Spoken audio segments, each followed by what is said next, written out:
Na ndugu wanachadema na Watanzania wenzangu, nichukue fursa hii kuwapa updates, taarifa za ziada tangu tulipowajulisha jana kwa habari ya kifo cha ndugu Suez Zidane Maradufu ambaye amekuwa dereva wa makamu mwenyekiti wa chama chetu Mheshimiwa John Heche. Tangu jana tumekuwa na mashauriano na mazungumzo na madaktari, mganga mkuu wa hospitali ya mkoa hapa Kigoma, hospitali ya Maweni, na tulikubaliana kimsingi tupate wataalam pathologist ambao ni authorized. Wale waliokuwepo hapa hawakuwa wale wabobezi kabisa pathologist ambao wako authorized kufanya postmortem.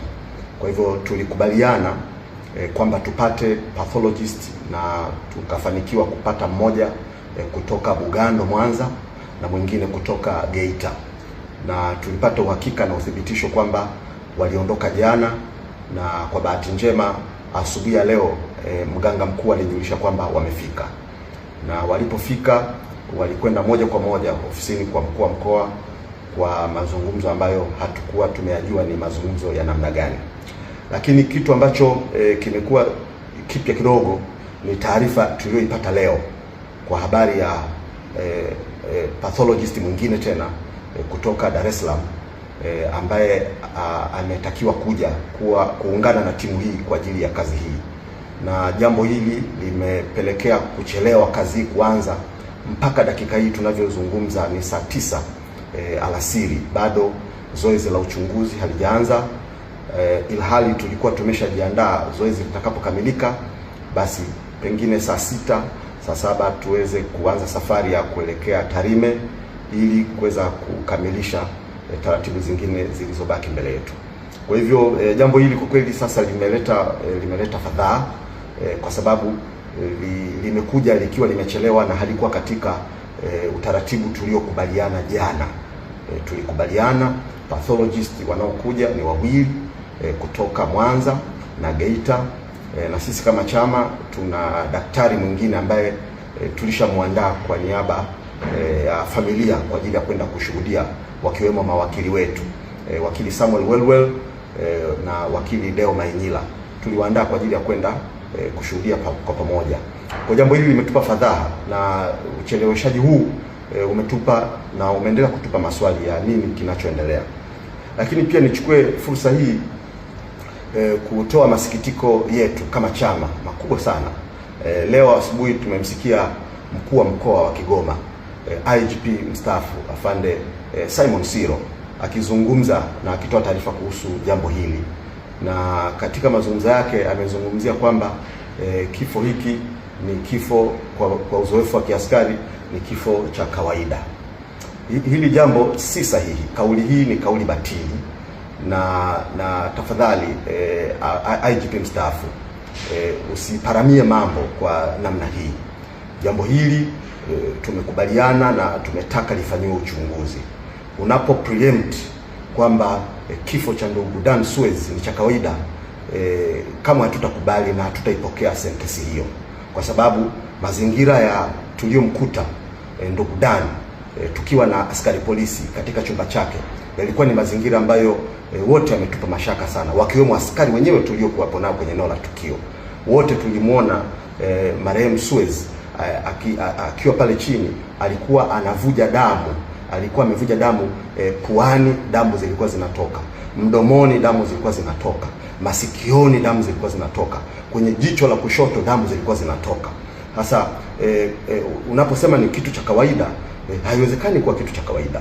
What if uchunguzi utakapofanyika ukatuthibitishia kwamba huyu ndugu alikula kitu au alikunywa sumu ambayo ndio ikasababisha mishipa ya damu ipasuke kwa spidi kubwa ya namna ya jinsi ilivyotokea. Wote tumejiuliza ni kitu gani hicho kinachoweza kusababisha mishipa ipasuke, damu zitoke kwenye matundu yote katika kichwa, machoni, jicho la kushoto, masikioni, mdomoni, puani. Hatuwezi kusema kwamba kifo hiki ni cha kawaida. Maana yake tutakuwa tuna preempt uchunguzi, mwisho wa siku taarifa iseme ni kitu cha kawaida. Hapana, kauli hii ni batili, tunaikemea, tunailaani na hatuikubali. na Watanzania wapuuzie kauli hii ambayo pengine inataka kupreempt ripoti iseme nini. Uchunguzi huu utafanyika na tutakuwepo wote kushuhudia, kusimamia, ili tuelewe jambo hili, nini kimetokea kwa ndugu Dan Suez. Na nifafanue jambo hili kuhusiana na vitu alivyokutwa navyo. Dawa zinazozungumzwa kwamba zilikutwa katika begi lake ni dawa za kawaida, ni medical supplies za kawaida kabisa. Hata mimi kwenye begi langu ninaposafiri, utakuta nitakuwa na magnesium, nitakuwa na strepsils, nitakuwa na paracetamol. Ni dawa medical supplies ambazo ni za kawaida kabisa.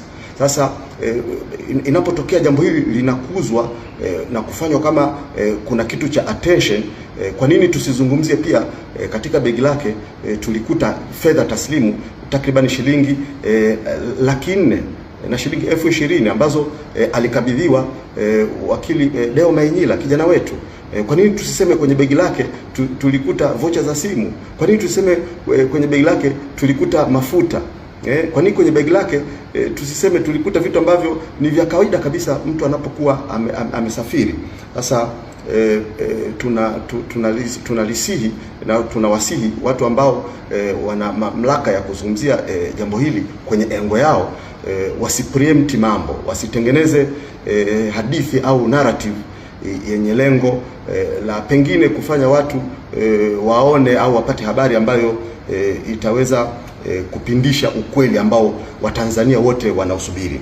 Jambo hili kwa kweli limetushtua, limetupa fadhaa kubwa, kwa sababu ndugu Dan Suez kutoka kwa wasaidizi wa Mheshimiwa Heche ambao wako karibu naye, hakuonyesha dalili yoyote ya kwamba ana jambo fulani ambalo liko very complicated, jambo ambalo ni tete sana linalohusiana na afya yake. Kwa hivyo nirejee tu kusema kwamba katika hatua ya sasa tunahitaji uchunguzi huu kama jinsi tulivyokubaliana ufanyike kwa haraka. Familia akiwemo mke wake na ndugu zake wako katika hali ya kusubiria, ili baada ya hapa tuweze kujipanga na kutangaza kwa umma tarehe ya mazishi yatafanyika lini. Kwa hivyo ndugu wanachadema na Watanzania, niwajulishe kwamba bado tupo Kigoma, bado postmortem haijaanza, bado kuna taarifa hii ambayo imekuja leo ya kwamba kuna mtaalamu mwingine ambaye anasubiriwa afike. Wale ambao tulikubaliana jana kutoka Mwanza na Geita wako hapa, kwa tunasubiri hao ambao huyu ambaye anatarajiwa aje. Kwa hiyo mamlaka kwa maana Wizara ya Afya ambayo imekuwa karibu na jambo hili, Jeshi la Polisi, mchakato huu tufanye kwa haraka ili tuweze kuipa fursa nafasi ya kwenda kuomboleza na ndugu yao na kuhitimisha jambo hili la mazishi. Ninawashukuru sana. Tutakapokamilisha jambo hili basi tutawajulisha familia wamepanga tarehe gani ambayo ndio itakuwa siku ya mazishi. Asanteni sana.